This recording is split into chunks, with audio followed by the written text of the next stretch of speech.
all scapegoats of their families have to extricate themselves. Um,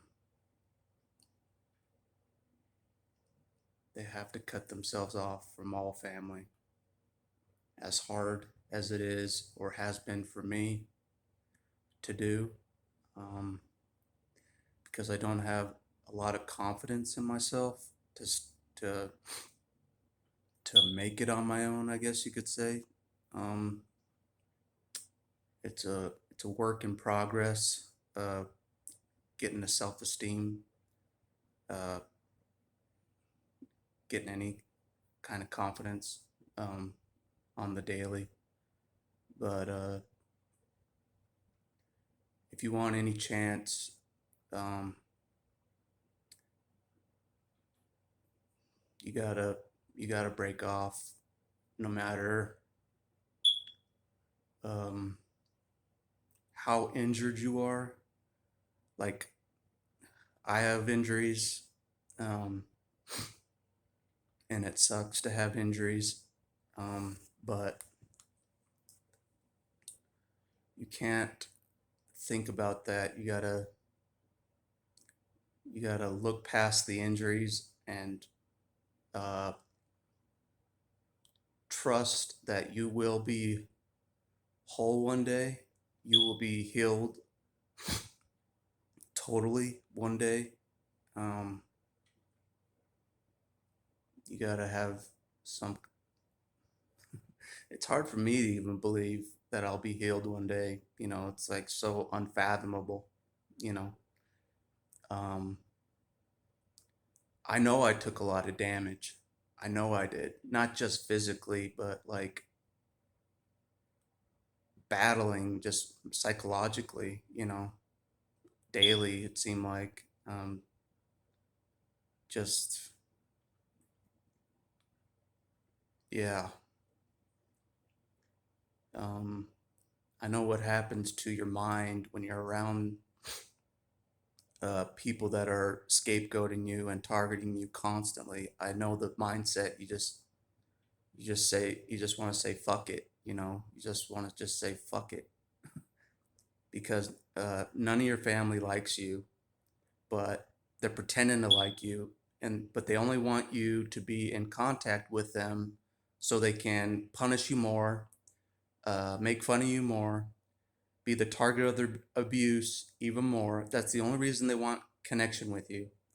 They don't love you. Uh, they never did. It was always just words. You were just pretty much the court jester, the clown, that they targeted. Uh, that they saw. They didn't see you as a real person. They saw you as pretty much their entertainment, basically. That's how I feel. It's like they just see you as their kind of burden. Burden. Uh, they're actually the burden, but they see you as just this nothingness. This clown to be made fun of. And so, like, I know how hard it is to take life seriously after all of that. I know how hard it is to take life seriously and to take God seriously after going through that kind of humiliation, um, that constant humiliation, and that constant of targeting you as the screw up, and it almost feels like God is in on it. It almost feels like that, like God is in on this targeting of you. It's that one sided because no one stops them. No one stops them from doing what they do. No one stops them. And I admit that God has helped me in the last few years, but the years prior to that, it was a no holds bar, like no intervention, none for the majority of my life. None. I just had to take it, and deal with these entities, around me. I just had to put up with them and put up with whatever they dished out. And for whatever reason, there was no intervention, and I don't know why. There was no intervention for at least 29 years until I was completely uh, destroyed. I was completely gone. My soul was just totally gone. You know, from everything I took. All the damage I took growing up. Uh, they destroyed me totally, and I'm telling you the truth. They destroyed me entirely.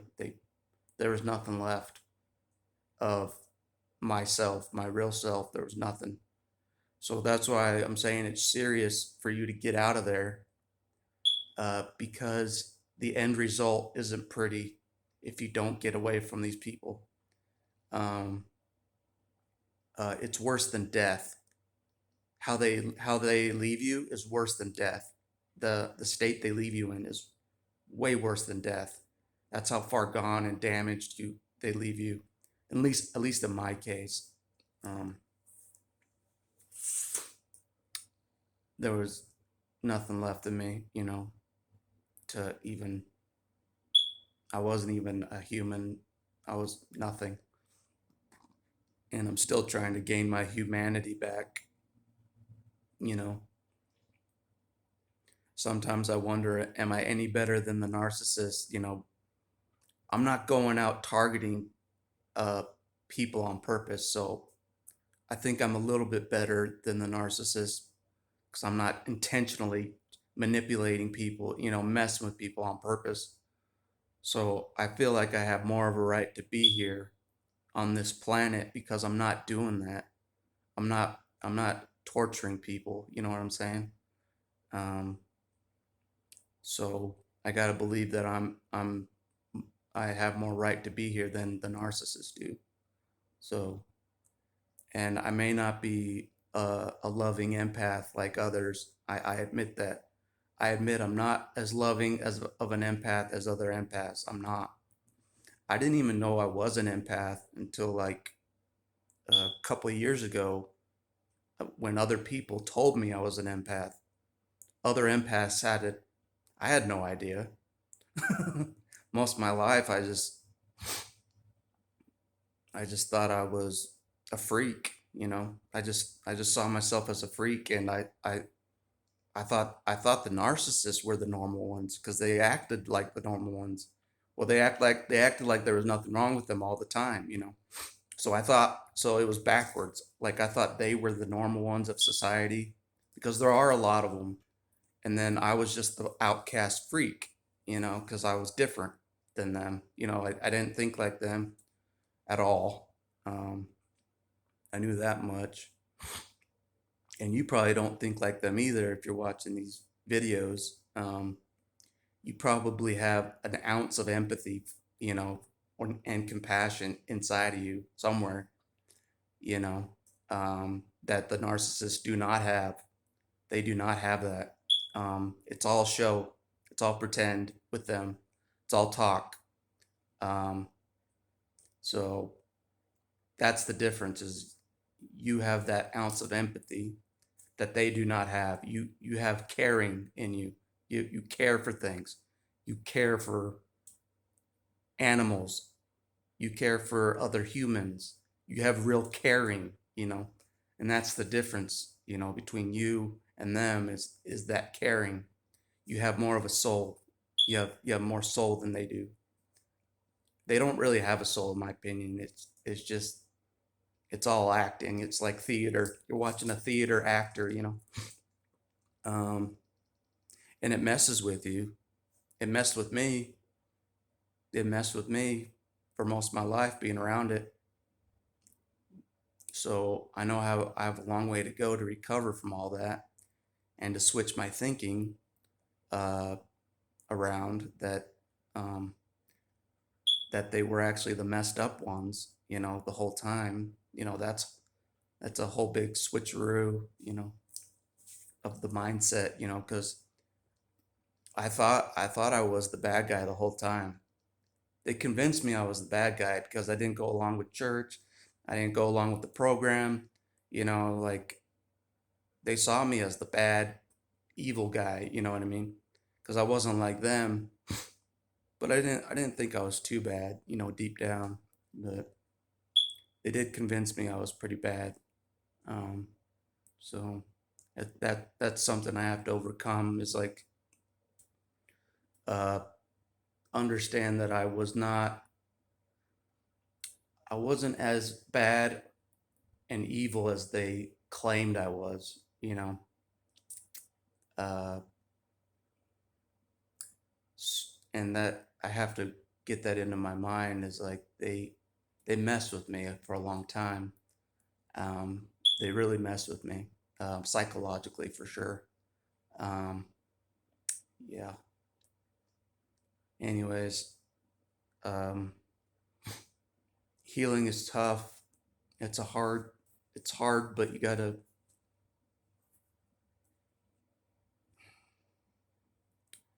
you don't deserve to be around those kind of people. You deserve better than that. Even if you're by yourself, even if you're alone, it's still better than being around these types of individuals. You know what I mean? In my opinion. So just keep that in mind. Is your own company is better than being around these individuals, because if you're around these individuals, you will take damage. You will take damage if you're around them, guaranteed. If you're a person that has empathy or whatever, if you have a soul, they will suck your soul. They will drain you. You will take damage. It's not just like hanging out with a friend, no harm done. It is harm done. Just being around them is harm done. You take damage, so you got to remember that. Uh, you, you you take damage every time you're around them, so you got to keep that in mind. Uh, so, anyways, that's just what I noticed around them. Is like I took a lot of damage. I got sucked dry. My energy was just sucked completely dry, and my soul was just sucked out. Uh, until there's nothing left of me. So no matter what, even if you think it's harmless to hang out with them, it's harming you. You're taking damage, and I got to remember that myself. It's not just you're not just talking to a real person and hanging out with a real person. That's not a real person. It's not a real person. It's not, and that's what you got to get into your mind. Is like it's a big mind screw. It's a big mind screw that your your family aren't real people. It's such a mind screw. Um, I can't really comprehend it. Like, imagine. Well, I know other scapegoats get it. Other scapegoats understand, but growing up with a bunch of actors around you, it's a mind screw. Actors that are messing with you on purpose, constantly messing with you. It drains you. It damages you. It's a big mind screw, and it's a big hurdle to get over. Once you go no contact, like I'm doing. Uh, but um, from the book I read about scapegoats, um, exiting the family permanently is the only option. In the end, if you want to survive, you gotta burn that bridge totally, and it's hard because it's all you've ever known, and it's all I've ever known. But it's the only way to have any chance at a normal, well, any kind of real life. You know what I mean? That's has some love in it. Any kind of love. You know, something that you've never experienced. Real love. Many scapegoats have never felt love from anybody in their life. you know, and for most of their lives, and that includes myself, because I can tell when someone can't feel love. You know, I've always known that my parents couldn't feel love the whole time. I didn't, because I can feel like I can feel their emotion. Well, I can feel the other person. I can sense that what they don't have. You know, I can sense that they don't feel love. You know, I've always had that ability. You know, to sense when an individual can't feel love at all. You know, it's just an empty vessel in that area. Uh, but they are really empty vessels in the end. And it's harsh to say that about your own family, but they really are empty vessels in the end, you know. And I think I'm the only one that actually could feel the full spectrum of emotions at a young age. But I may have lost a lot of it due to abuse and stuff. I may have lost a lot of my real self, and I admit that. uh, my soul my soul got shattered big time, you know, like they destroyed my soul. So it's been hard to get my real self back, you know, that I started out with in life. You know, uh, I had my real soul intact when I was young, before I took damage, you know. So I may not ever get it back, but maybe I will, you know. Who knows? It's hard to say right now. But anyways, that's just the message I wanted to say. Was like, uh, the only chance you have is to burn the bridge, uh, from your family. That's the only chance you have. I agree with the person that wrote the book. Uh, I'll show you the book. Uh, in this book right here, Family Scapegoats, a Hidden Epidemic, um, she explains that you have to leave the family. You have to. So, and I agree with it. I agree with what she's saying in the book. So, because I was around these individuals for a long time, they never changed. They never changed. My family never changed the whole time. How they treated me never changed. How they treat the scapegoat never changes. And so you'll take damage because they never change. And so you got to remember that pattern. They don't change. So there's no hope. There's no hope for them because they can't change. They can't introspect. And they can't introspect in themselves and create changes in their lives, positive changes. That program to introspect is not there, you know. So got to remember that. And anyways, that's all I wanted to say. It's just been on my mind that, seems to be the only option for the scapegoat to survive is to, uh, break off from the family permanently. It's the only option. So, anyways, and that's all I wanted to say for now. All right. Hope you're doing good right now. See you.